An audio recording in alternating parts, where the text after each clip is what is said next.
নীরব প্রেম চলছে রে বাবু, আমার বাজানে তাকা।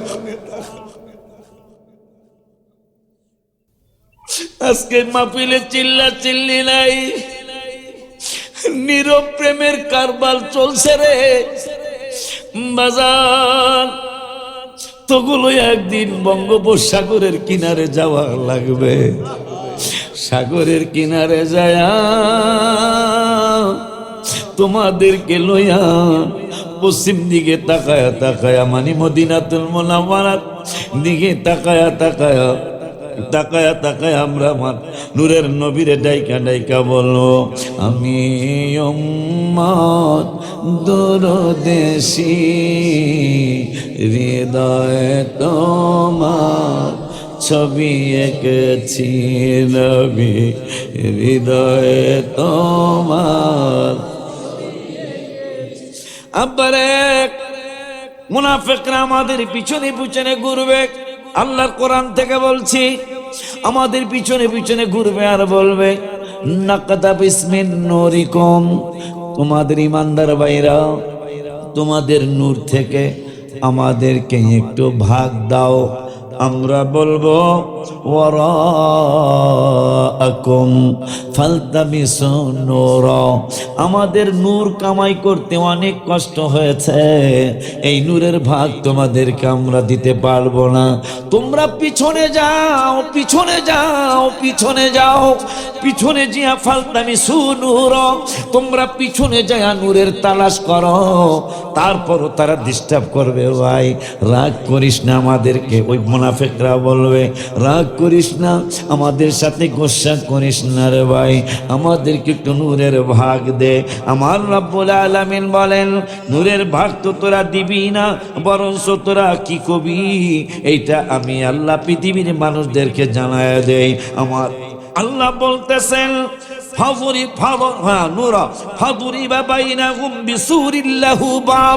আমার আল্লাহ বললেন, যখন ওদের ডিস্টার্বটা মাত্রা ছাড়ায়া যাবে, যখন ইমানদারদেরকে ডিস্টার্ব করতে করতে তাদের পিছনে ঘুরতে ঘুরতে জান্নাতের গেট পর্যন্ত চলে আসবে, আমার আল্লাহকে ফাদুরিবা বাইনাহুম বিসুরিল্লাহু বাব, আমার আল্লাহ কয় তখন এই মুনাফিকদের আর ইমানদারদের মাঝখানে আমি একটা দরজা বানায়া দিব, বাব বানায়া দিব।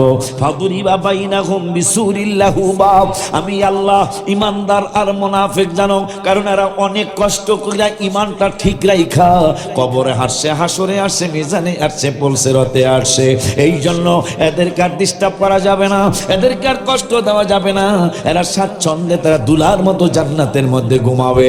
এই জন্য আমার রব্বুল আলামিন কয়, তোরা টেনশন করবি না, রসুলের পক্ষের পাগল গোলা, তোরা টেনশন করবি না, বিসুরিল্লাহু বাব, তোদের আর ওই মুনাফিকদের মাঝখানে আমি একটা দরজা বানায় দিব।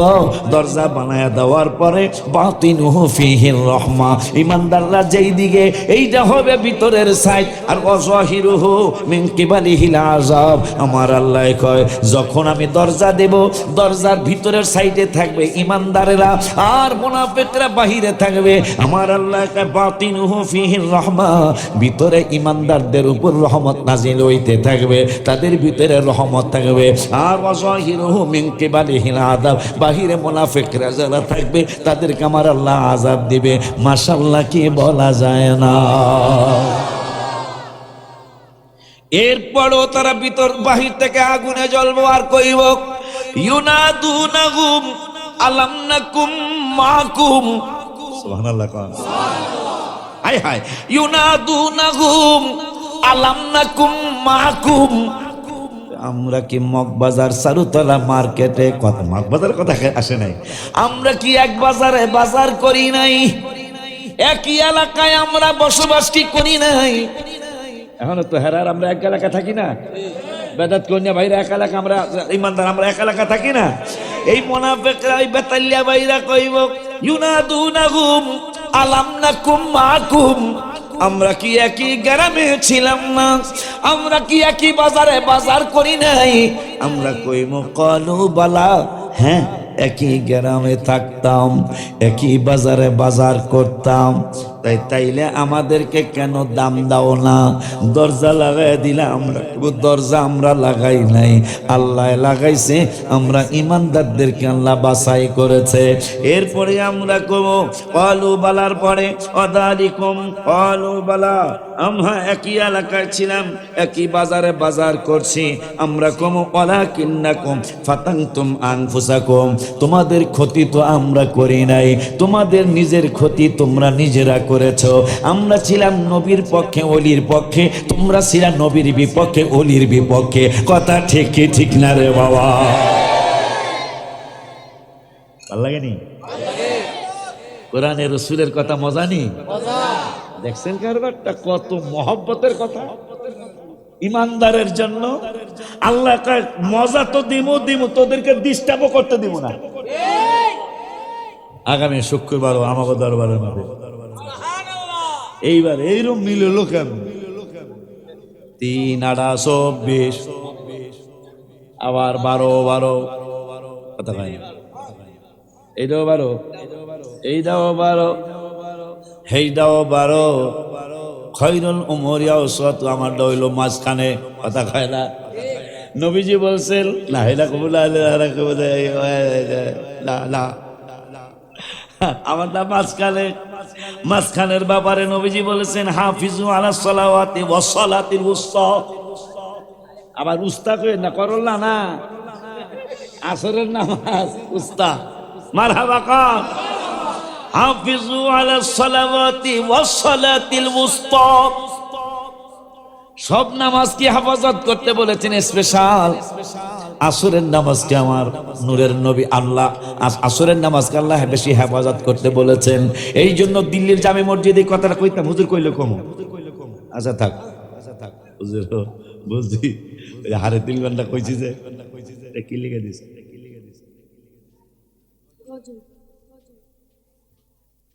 অনেক টাকা গজলের হাদিয়া। আমি গজল তো এমনি কই না, একটা হলো নবীর দেখতে চাই, আর একটা হলো হাদিয়া তো কম বেশি আইবই। কথা কয় না?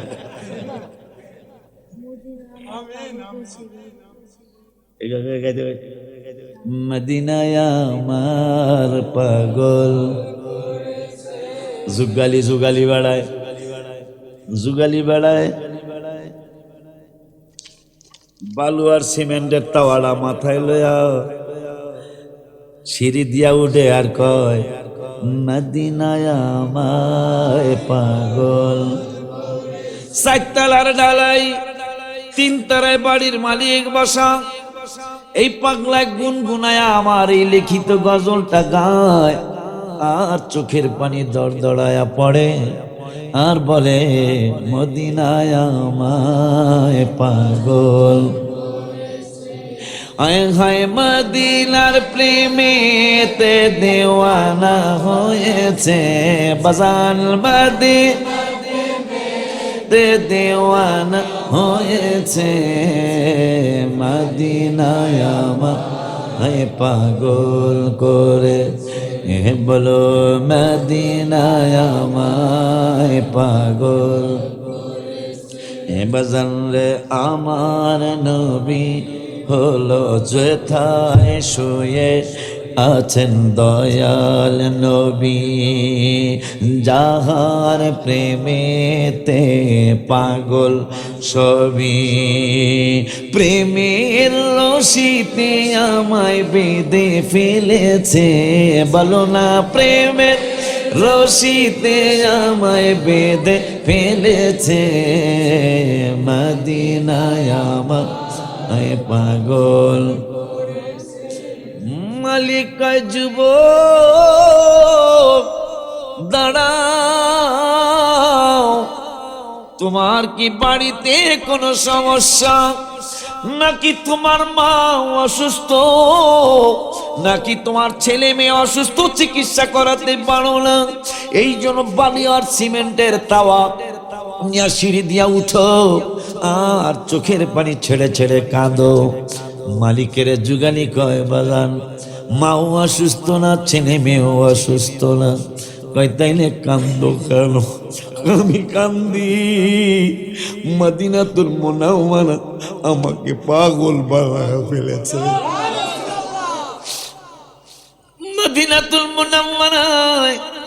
আমাকে পাগল করে ফেলেছে। তবে গুনগুনায়া কি সুর তুমি দিয়েছিলা? আমি সুর দিয়েছিলাম মদিনায় আমায় পাগল, এই সুর দিয়েছিলাম। আর কি দিয়েছিলাম? আমার নবী হলো মায়ার নবী, উম্মতের আমল তিনি দেখেন সবই। নবীজির কাছে যাব সাদ জেগেছে, বলো না নবী কাছে যাব সাদ জেগেছে, মদিনায় আমায় পাগল। বাড়ির মালিকা বাবু, তুই কি মদিনায় যেতে চাস? কাটা গায়ে লবণ দিলে যেমন হয়, পাগলাটা বালুটা আর সিমেন্টার তাওয়া নিচে রেখে হাউ মাউ করে নবী নবী করে বাড়ির মালিক ডেকে বলে, বাবু তোর পাসপোর্ট আছে নি? পাসপোর্ট নাই, লাগে কত? কয় 3000 টাকা হইলে 1 মাসে আমাকে পাসপোর্ট দেবে। তোরে যদি আমি মদিনায় পাঠাই, একটা ওয়াদা তুই দেশ, তাইলে তোরে আমি মদিনায় পাঠাবো। ওয়াদাটা কি? ওয়াদাটা হলো, যেহেতু মদিনায় কোনোদিন যাস নাই, মদিনা কোনোদিন দেখোস নাই, না দেখা তুই এমনি পাগল হয়ে গেছিস, মদিনার দেখলে না জানি তুই কি করবি। আমার বিশ্বাস তুই মদিনা শরীফে গেলে আমার নূরের নবী তোরে সাক্ষাৎ দেবে। নবী যদি তোরে সাক্ষাৎ দেয়, তাইলে নবীজি বলেছেন না তামুসুন্না রু মুসলিমা রাওয়াহু তিরমিজি, কোন মুসলমানকে আগুন স্পর্শ করবে না রানি আমি রাসূলের দেখলে। নবী যদি তোরে দিদার দেয়, তোরে আর আগুন স্পর্শ করবে না, তুই জান্নাতি হয়ে যাবি। তুই যদি আমার সাথে ওয়াদা দেস, তুই যেদিন জান্নাতে যাবি আমারে সারা যাবি না। তুই যেদিন জান্নাতে যাবি আমার ফ্যামিলিকে ছাড়া যাবি না। যদি এই ওয়াদা দেখ, তাইলে তোরে আমি মদিনাতুল মুনাওয়ারায় পাঠাবো।